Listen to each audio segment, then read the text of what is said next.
За энэ хуулийн төсөл одоо зүгээр техник бичвэрийн хувьд гэх юм уу зүгээр эхний ээлжинд нэг зүйл дуртахад энэ зорилгоосоо эхлээд санхүүгийн үйлчилгээ үзүүлэгчээс санхүүгийн бүтээгдэхүүн үйлчилгээг санхүүгийн хэрэглэгчид хүргэхэд тавигдах нийтлэг шаардлагын ингэжээснаа санхүүгийн боловсролыг дээшлүүлэх санхүүгийн хэрэглэгчийн хууль ёсны эрх ашигыг хамгаалах замаар санхүүгийн товтортой байдал гээд энэ нэг өгүүлбэрт бараг хэдэн ч санхүүгийн гэдэг үг байгаа юм тий. Энд ч одоо зүгээр монгол хэл талаас санхүүгийн үйлчилгээ үзүүлэгчээс бүтээгдэхүүн үйлчилгээг хэрэглэгчид хүргэхэд гээд ингээд бичгээд тэр үг нь ойлгомжтой байхгүй. Тэр бүрийг санхүүгийн за энэ бол яг техник шинжтэй зүйл байлаа. За энэ хуулийн одоо танилцуулга доктор байна л да. Иргэний хууль, хэрэглэгчийн эрхийг хамгаалах тухай хууль, банкны тухай хууль, зар сурталчилгааны тухай хууль, өрсөлдөөний тухай хууль болон бусад салбарын хуулиудаар одоо энэ санхүүгийн одоо үйлчилгээ авагчдын одоо эрх ашигыг зохицуулсан гэж заасан байна.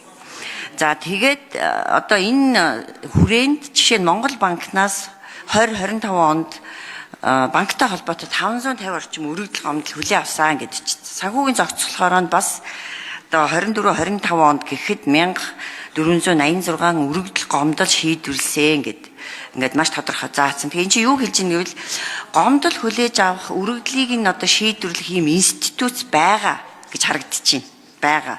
Дээрээс нь энэ хуулиуд нь байдаг учраас энд ингээд тодорхой заасан байна л да.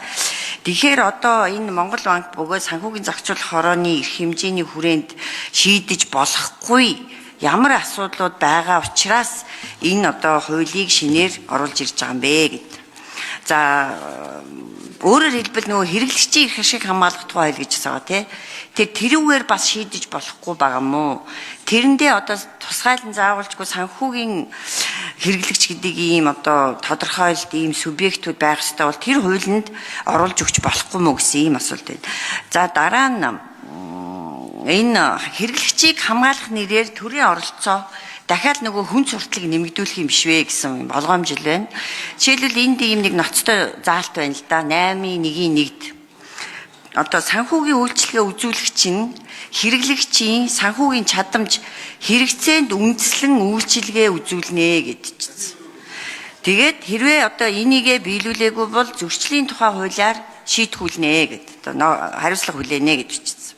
Гэтэл өнөөдөр банк бол зээлээ юун дээр үндэслэж олгодог вэ гэвэл мэдээж тухайн иргэний орлого, барьцаа хөрөнгө, зээлийн түүх, эрсдлийн үнэлгээ гэд байдаг тийм үү. Гэтэл энэ хэрэгцээнд За асуултаа гүйцээч. Баярмаг шүү.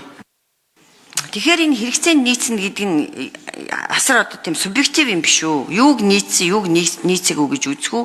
Энийг одоо юун дээр үндэслэж үнэлэх үү? За тэгээд одоо хариуцлагыг нь хийн хүлээх вэ?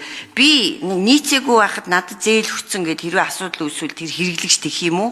Бас тэгэх боломжтой нөгөө талдаа. Эсвэл энэ нийцээгүй хүнд зээл өгсөн гэд одоо нөгөө зээл олгогч байгууллагуудаа ингэж дахиад нэг юм дарамтлах ийм нэг юм үүсэх юм биш үү гэсэн болгоомжл байгаамаа.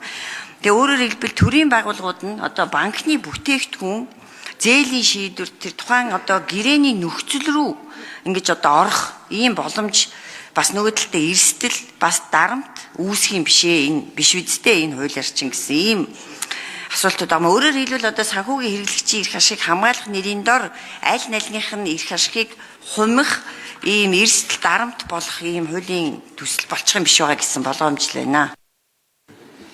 За ажлыг хариулъя 4-р ампа. За баярмаа гишүүний асуултанд хариулъя. За 1-р асуулт техникийн бичвэр дээр ажлын хэсэг цааш анхаарал засаад явъя. 2-р асуулт бол олон хуулиудад зохицуулсан байна. Одоо хэн зохицуулагч байгууллагууд болох Монгол банк санхүүгийн зохицуулахаар хянж болж байгаа зүйлсийг яагаад дахиж хуульчилж байгаа юм бэ гэсэн асуулт байна. За зорж байгаа асуудал бол санхүүгийн маргааныг бол шуурхаа шийдвэрлэх, богино хугацаанд шуурхаа шийдвэрлэх бол 1-р зорилготой байгаа. За 2-р мэргэжлийн ийм хараат омбудсман гэдэг нь өөрөө маш өндөр мэргэжлийн бол хүн байна. За тэгээ өөрөө ийм хараат бус шуурхаа шийдвэрийг бол гаргаж энэ төрийн бусад одоо байгууллагуудад байгаа хүн сурталчилгааг бол хамгийн бага байлгах бол ийм зорилттой. Тэгээ ерөнхийдөө бас судалгаан дээр үндэслээд ерөнхийдөө бол ийм санхүүгийн маргааныг ийм мэрэгжлийн хараат цус байгууллага богино хугацаанд шийдснээр бол ерөнхийдөө бол нийгмийн зардлыг бол бууруулж чаддаг гэсэн бас судалгааны үндэслэлээр бол бид хүн бол нэг тусгай ийм омбудсмен гэдэг субъект гарч иж байгаа. Мөн нөгөө талаас энэ бол бас манай шүүхийн ачааллыг бол бас нэлээд хэмжээгээр бууруулж өгч байгаа. 3 дугаар асуулт бол төрийн одоо хүн суртал бий болох вэ гэсэн бол аль санхүүгийн үйлчлэгээ үзүүлэгч болон хэрэглэгч талдаа аль талд нь дарамт болох вэ гэсэн асуулт байна. За энэ заалтын бол мэдээж гол санаа нь бол ерөөдөө бас тухайн зээлдэгчийн өөрхийн санхүүгийн чадварыг мэдсээр байж түүнээс илүү санхүүгийн үүрэг хүлээлгэх замаар одоо хүлээлт явуулахаас сэргийлсэн тийм заалт байна. Өөрөөр хэлбэл энэ бол санхүүгийн хэрэглэгчийн эрх ашиг хамгаалсан тийм утгатай заалт байнамаа.